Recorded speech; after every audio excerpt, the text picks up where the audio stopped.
Hello বন্ধুরা, তোমরা নিশ্চয়ই সবাই ভালো আছো। তো এর আগে আমি 11টা স্কুল করে দিয়েছি। আজকের 12 নম্বর স্কুল হবে। তোমরা যদি কেউ না দেখে থাকো তোমরা অবশ্যই দেখে নিও। আর আমার সমাধান চ্যানেলটিকে সাবস্ক্রাইব করে রাখো। সাবস্ক্রাইব করে সাবস্ক্রাইবের বেল আইকনটি অবশ্যই প্রেস করবে।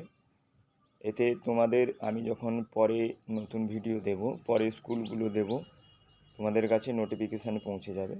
আর ভিডিওটি ভালো লাগলে অবশ্যই লাইক করবে এবং বন্ধুদের সঙ্গে শেয়ার করবে। তো আজকের শুরু করা যাক। Krishnanagar government girls high school. প্রথম কোশ্চেন, বর্গাকার মাঠের দৈর্ঘ্য 2 মিটার বাড়ালে পরিসীমা বাড়বে কত? দেখো, বর্গাকার মাঠ 2 মিটার বাড়ালো মানে 4টে বাহুকে 2 মিটার করে বাড়ানো, মানে 8 মিটার বাড়বে। 4 দুনে 8 মিটার বাড়বে। পিরামিডের পার্শ্বতলগুলি কীরকম? পিরামিডের পার্শ্বতলগুলি ত্রিভুজাকার। নিরেট শঙ্কুর তল সংখ্যা কটি? নিরেট শঙ্কুর তল সংখ্যা হচ্ছে 2টি। সমবাহু ত্রিভুজের প্রতিটি কোণের মান কত হয়? 60 ডিগ্রি। 72 ও 81 এর গসাগু কত? 72 আর 81 গসাগু 9।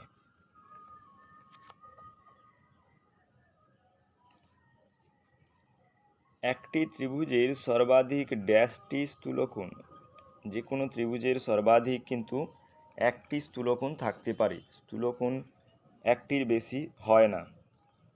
বৃত্তের কেন্দ্র থেকে বৃত্তের প্রতিটি বিন্দুর দূরত্ব সমান। যে ত্রিভুজের সমকোণ সংলগ্ন বাহু দুটি সমান সেই ত্রিভুজকে কি বলা হয়? সমকোণী সমদ্বিবাহু ত্রিভুজ বলা হয়। বৃত্তের পরিধির যে কোনো অংশ হল বৃত্তচাপ। বর্গক্ষেত্রের বাহু ক্ষেত্রফলের বর্গমূল, মানে বর্গক্ষেত্রের ক্ষেত্রফলের বর্গমূল।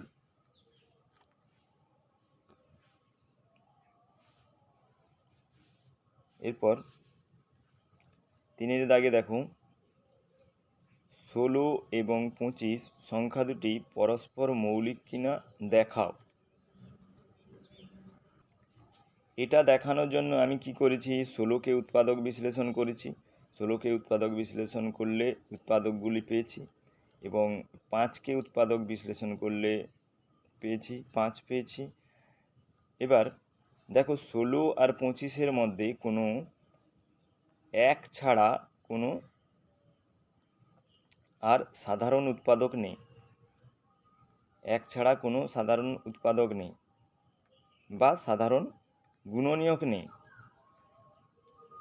16 আর 25-এর মধ্যে এক ছাড়া কোনো সাধারণ গুণনীয়ক নেই, তাই 16 আর 25 পরস্পর মৌলিক। এরপরে দেখো, 84 আর 126-কে 26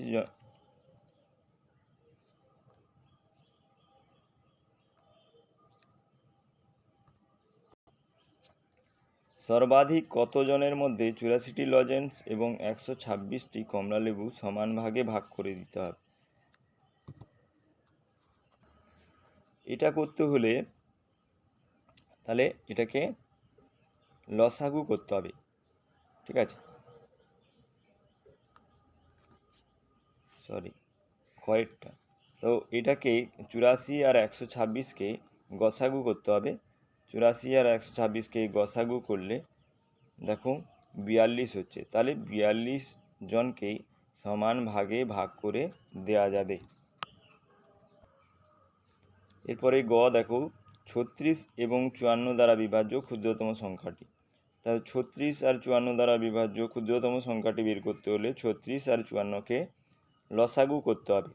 এটা আমি করে দিয়েছি, যদিও তোমরা দেখে নাও। 36 আর 54-কে লসাগু করলে হচ্ছে 108। তাহলে 36 আর 54 দ্বারা বিভাজ্য ক্ষুদ্রতম সংখ্যাটি হলো 108। এরপরে ঘ একটি যোগ দিয়েছে, পূর্ণ সংখ্যা আছে, পূর্ণ সংখ্যাকে অপ্রকৃত ভগ্নাংশে পরিণত করতে হবে, অপ্রকৃত ভগ্নাংশে পরিণত করে তারপরে যোগ করতে হবে।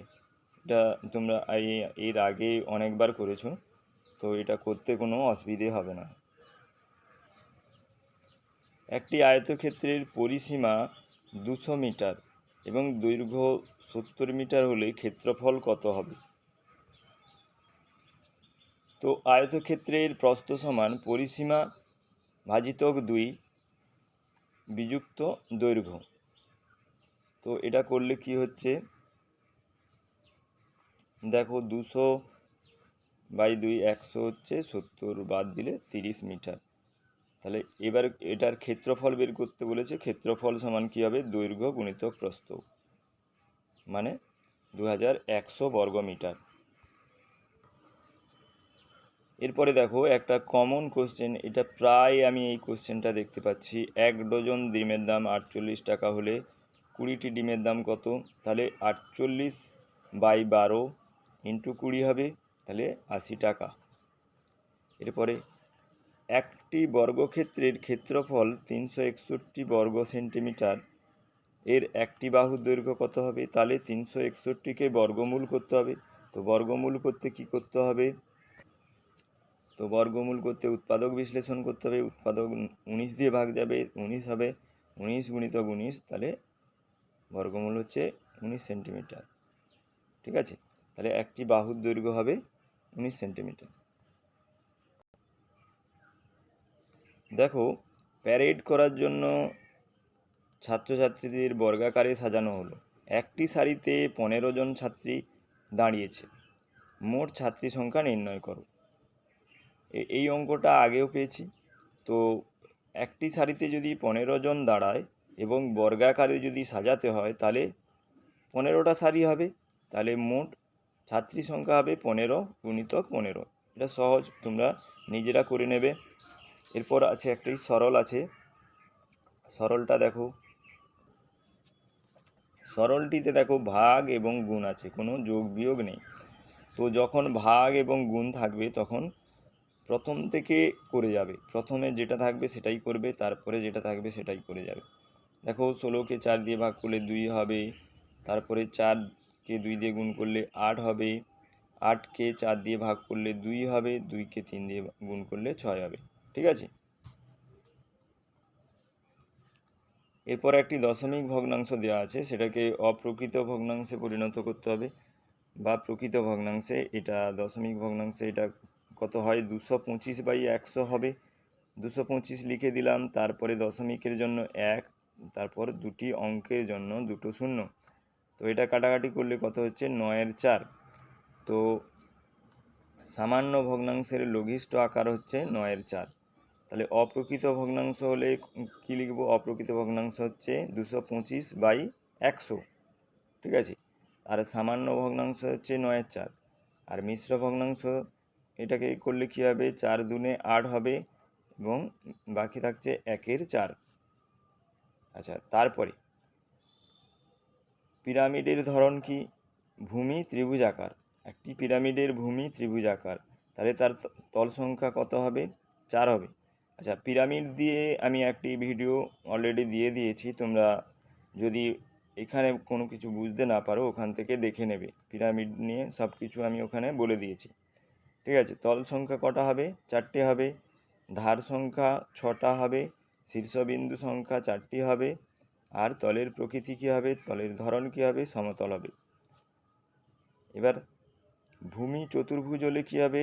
তল সংখ্যা 5টা হবে, ধার সংখ্যা 8টা হবে, শীর্ষবিন্দু সংখ্যা 5টা হবে, আর তলের প্রকৃতি সমতল হবে। এর পরের কোশ্চেন দেখো, একটি করে উদাহরণ দিতে বলেছে। ফাঁপা চোঙ হচ্ছে ফাঁপা শঙ্কু হচ্ছে টোপর, গোলক হচ্ছে একটি কাটা লেবু। ঠিক আছে, ব্যালন হচ্ছে পাইপ, আর গোলক হচ্ছে বল।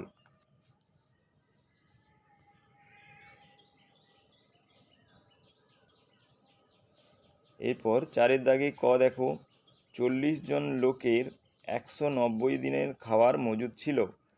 30 দিন পরে 8 জন অন্যত্র চলে গেল। যারা রয়ে গেলেন অবশিষ্ট খাদ্য তাদের কতদিন চলবে? আচ্ছা, 40 জন 30 দিন অলরেডি খেয়ে নিয়েছে, সেই জন্য কী হবে, 30 দিন এখানে বাদ চলে যাবে। সেই 30 দিনের খাবারটা আর এখন নেই, খেয়ে নিয়েছে, সেই জন্য 30 দিন বাদ চলে যাবে। ঠিক আছে, এবার কতজন অন্যত্র চলে গেছে? 8 জন অন্যত্র চলে গেছে, বাকি 32 জনের কতদিন চলবে? তো 40 জনের 160 দিনের খাবার আছে।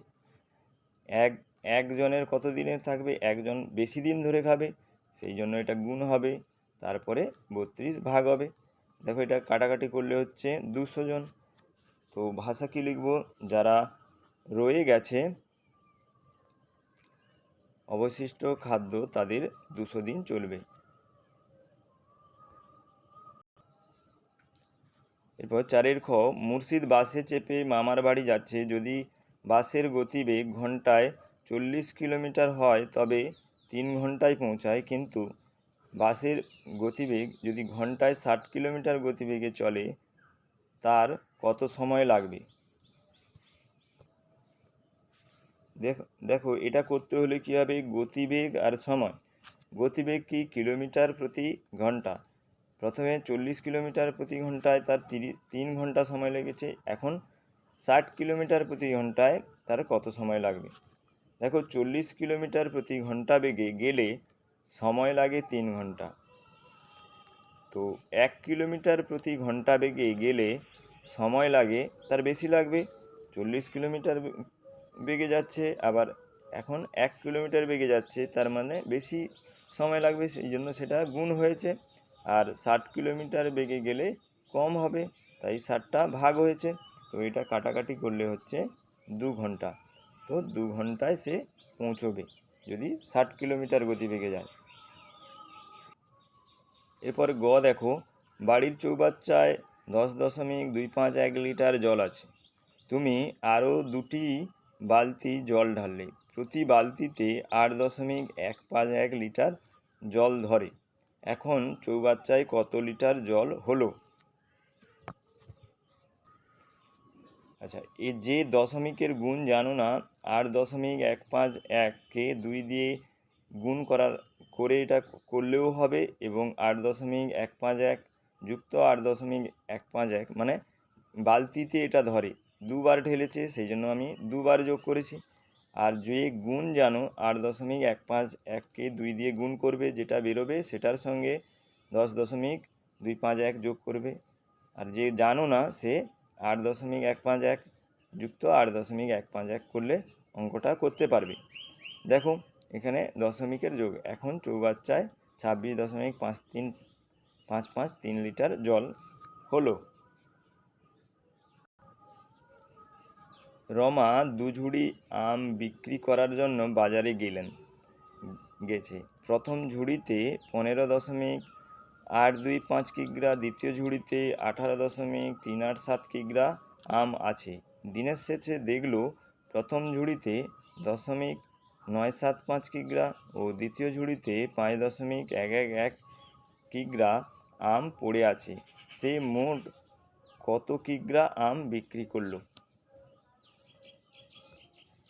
এটা করতে হলে প্রথম ঝুড়িতে আম বিক্রি হয়েছে কত, যেটা পড়ে আছে সেটা বাদ দিয়ে দিলে কত আম বিক্রি হয়ে গেছে পেয়ে যাব।